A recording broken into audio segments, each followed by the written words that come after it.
Hello everyone, today I'm here to review Trekking Through History from Underdog Games, who did send me this review copy to give this colourful boxed game a go. So let's discuss how the game roughly plays and then I'll jump into my thoughts. The general gist of the game is that you're going to be trekking through time, taking a card on your turn and hopefully allowing it to extend your current trek, making sure that it's sort of later in history or more recent than your previous card of that trek.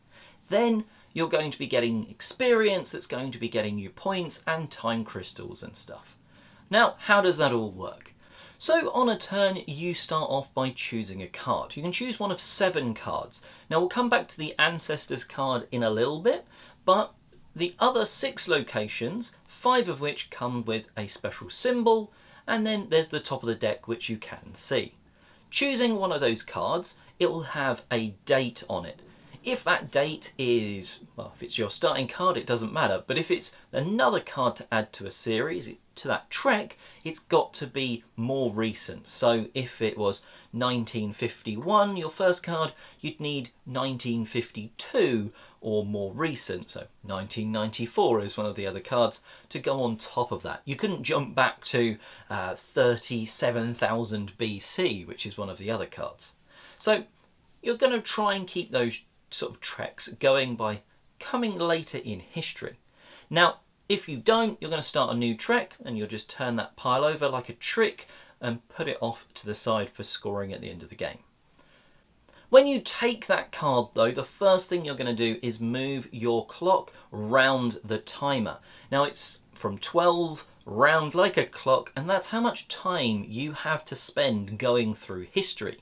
You can spend time crystals to reduce that amount down to a minimum of 1, but you're going to be moving around spending time to take these cards. And then they're going to give you some time crystals maybe, or some different types of experience tokens to fill in your inventory, which in the first game you randomly choose. So that is your inventory. You're going to be filling in the spots with the different coloured and different shaped tokens, and then you're hopefully covering up some experience points that's going to just score on the track straight away. Or in certain cases, if you complete like the row of a couple or 2, 3, 4 of the experience tokens, you're going to get some points for that. And those are scored straight away. And then whoever is furthest behind, or if there's a draw, whoever's on top of that pile is going to go first. This means that actually at times you can get away with taking a card and still being behind the others, so taking like a double turn or even a triple turn if you're really far behind because they've taken big 5 jumps and not spent any time crystals to lessen that. So there's some nice tactics to be had. If there's some good cards, try and spend your time crystals, do a little jump and get another turn. Maybe if they're bad, don't spend those crystals and make sure you go past them so they have to take one of the cards next. Everything is refreshed for the next person's turn, so we move all the cards down to the right, refilling the gap from the left. And that's how sort of the market stays a little bit fresh, and it means that the bonuses that are coming with the cards, what's on the cards is obviously the same, but the position of them on that market changes. Now, I did mention there is another type of card, an Ancestor card. Now these come with a 3 time movement, so quite a chunk round your 12 stops, but they come with a wild token, which some of the other cards do, and can count as any time. It's a question mark, and it basically is a wild in your trek, which doesn't sound great, but the furthest, the more cards you've got in an individual trek, the more points it will score you at the end of the game. The game is played out over 3 days, so basically when you get to 12, back round to 12 on the clock, you are out for that day, you've finished, you've spent all your time, and the other players will need to catch you up. The 3 days, the 3 rounds, play very much the same, though the dates that are in the decks do differ and slightly wiggle around. So there's sort of, in the first deck, there's some really early dates in BCE, and then in the last deck you get all the way up to like 1994. So carrying across your trek from one to the next isn't an instant, it's not going to work.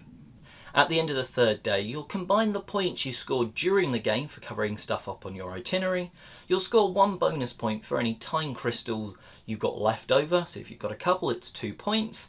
And then for each of your treks, including the one that you're currently working on, you count how long they are in terms of how many cards, and that sort of contributes to some points.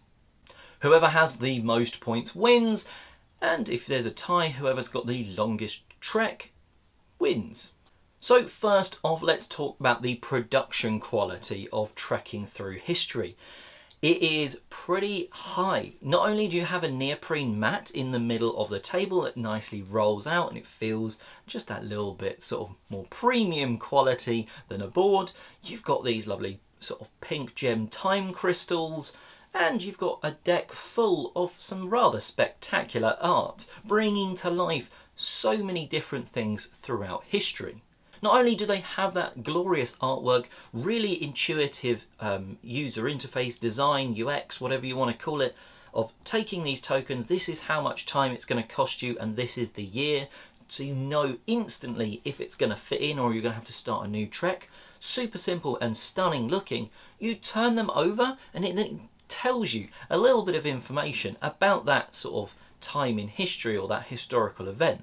It's just a really nice little extra.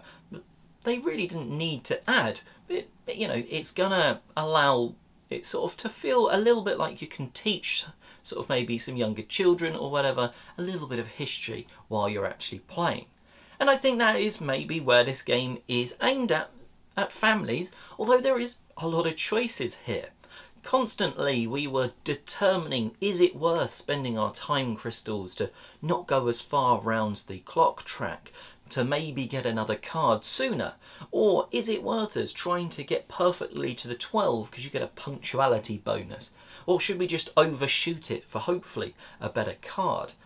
When do I want to take this card? Do I need 2 more reds? Not really. Maybe if I take that card it will get me the blues, but then I'm starting a new trek. Then I'm not getting as many points for this trek.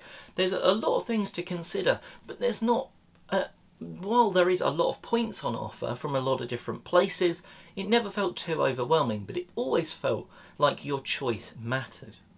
One handy little thing for, well, pretty much everyone that's really going to want to gamify this is this little chart that's included in the box that just tells you all of the potential dates from the different days. So you know, for instance, in the third day, if you take 1990, there's only one card, 1994, that could come after it.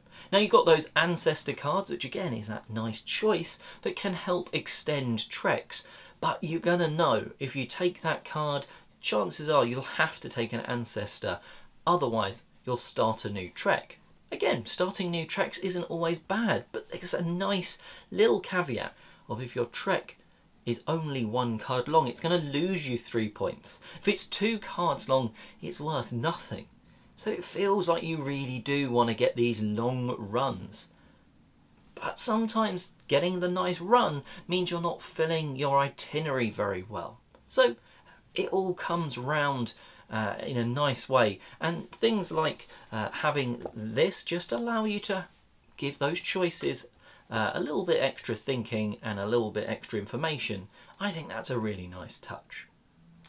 One thing which I don't want to spoil here, but I do want to acknowledge, is that there is actually a sort of mini expansion included in the box. This, it does say, don't play it until after you've played game 1. I think gamers could probably just get away with throwing it in, but it's a nice thing at the end of game 1 to be able to open this and just throw it in your future games. I don't think everyone will probably want to. I think a lot of people, they seem to say they just enjoyed that base game experience of trying to get your nice sets of cards in order.